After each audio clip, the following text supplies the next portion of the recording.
자, 오늘은 레이놀즈 수에 대해서 배워보실 건데요. 레이놀즈라는 것은 사람 이름입니다.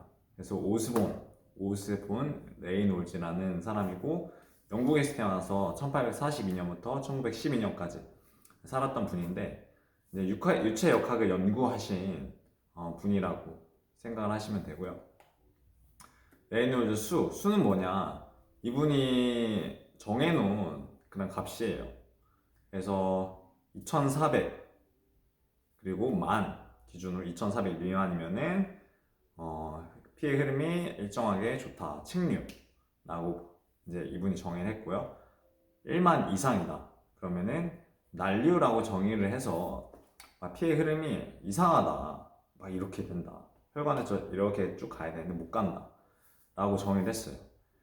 그래서 이 측정하는 수는 정해진 숫자는 이제 아니에요. 정해진 속도나 이런 것들은 아니고 이분이 무차원적으로 이제 정해놓은 것이에요. 그래서 보통 우리가 속도를 재거나 할 때는 미터 퍼 세크나 아니면 킬로미터 퍼 아워 이런 것들로 재잖아요. 근데 여기는 그런 무차원적인 수예요.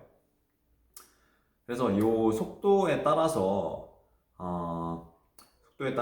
피가 이제 혈류가 건강하게 가냐 아니면은 건강하지 않게 가냐 이거를 이제 알 수 있는데, 이분이 실험을 한 게 있어요. 이런 물통에다가 이렇게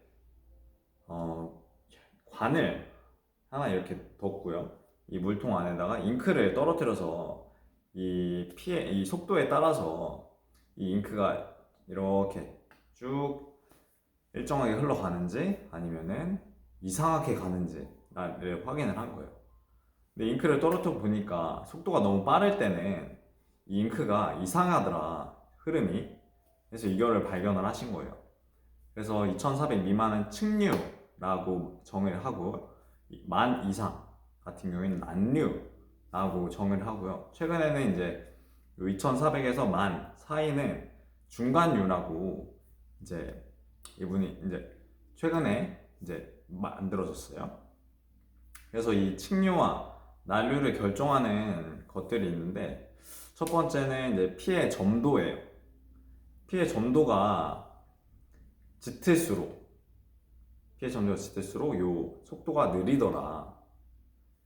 피해 점도는 이제 헤모글로빈에 의해서 보통 이제 영향을 좀 받는데요. 헤모글로빈은 산소 분자 4개 아니면 뭐 이산화탄소 분자 4개 아니면 수소이온 4개, 요 것들을 운반할 수가 있어요. 가지고 있을 수 있는데, 빈혈이신 분들이 있는데 빈혈이신 분들은 헤모글로빈 수치가 굉장히 떨어져 있는 상태예요. 그래서 피해 속도가 굉장히 빠를 수가 있어요. 그래서 빈혈이신 분들은 심장에서 이 난류가 흐르기 때문에 심장에서 심잡음이라고 청진기를 댔을 때 심장 소리가 좀 이상한 그런 것들이 확인이 되는 경우가 많아요. 아이들의 경우에서도 이제 요 심잡음이 생길 수 있는데, 판막의 이상이 좀 있을 때도 요 심잡음이 생길 수가 있고요. 뭐 일시적인 심잡음 같은 경우는 괜찮은데 지속적인 심잡음이 난다면 이게 좀 문제가 있다고 생각을 하시면 되고요. 이렇게 점도에 예를 들면은 이제 물은 굉장히 빨리 흘러갈 수 있지만 꿀은 굉장히 느리게 흘러가죠. 그래서 이 속도를 이렇게 이해하시면 될 것 같고요. 그 다음에 두 번째가 평균 요속. 요 피해 평균 요속이 빠를수록 이제 난류다, 느릴수록 이제 측류이다 라고 정의를 했고요. 그 다음에 세 번째로는 이 혈관의 직경이에요. 이렇게 넓을수록 그리고 좁으면은 이 피해 흐름이 굉장히 빨라지거든요. 호스의 예를 들 수 있는데, 저희가 이제 물을 틀어서 호스를 이렇게 잡고 쏠 때 의식적으로 요 입구를 좁게 만들면은 굉장히 이 물의 압력이 세져서 쭉 빠르게 나가죠. 이것과 같은데요. 이 혈관의 직경이 넓으면은 천천히 흐르고 압력도 그렇게 높지 아는데 이게 작으면 작을수록 빨리 흐르고 그다음에 압력이 굉장히 높아지는 거예요. 진다는 거고요. 그다음에 이제 요 밀도에 네 번째로 밀도에 의해서 요 흐름이 달라진다라고 하는데요. 밀도라는 거는 이제 점도랑 차이는 점도는 끈적끈적한 것을 말하는 거고 밀도 같은 경우에는 같은 부피당 질량을 생각하시면 되는데 예를 들면 탁구공이 있고 여기 이제 돌이 이만큼이 있다 그러면 돌이 당연히 질량이 높겠죠. 그럼 질량이 높을수록 이 피해 속도가 느리다 라고 이분이 정의를 하신 거예요. 근데 이 레이놀즈 수가 다를 때가 있는데요. 좀 변할 때가 있는데 그게 이제 활동이 좀 많아질 때 활동이 좀 많아지면은 요 피해 흐름이 빨라지면서 레이놀즈 수가 이제 많이 달라지죠. 그리고 이제 혈관에 좀 이상이 생겼을 때 혈관이 이제 직경이 너무 감소하거나 할 때 레이놀즈 수가 굉장히 높아질 수 있고요. 그리고 이 레이놀즈 수에서 이제 1만 이상을 아까 난류라고 말씀드렸는데 난류가 굉장히 심한 곳이 있어요. 거기가 이제 피해 속도가 빠른 곳이 심장 그리고 심장 위쪽에 있는 대동맥궁이라는 부분인데 특히 이제 대동맥궁에서는 이제 중요한 것이 화학 수용기가 있다는 거예요.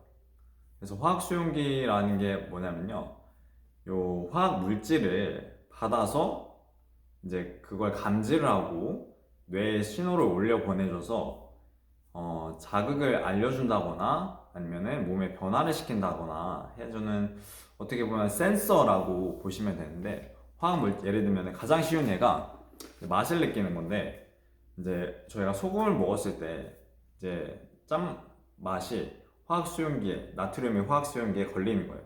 그럼 이 화학 수용기는 뇌에 신호를 보내서 이게 짜다 아니면 단 게 들어오면은 달다 라고 이제 보내주는 것이죠.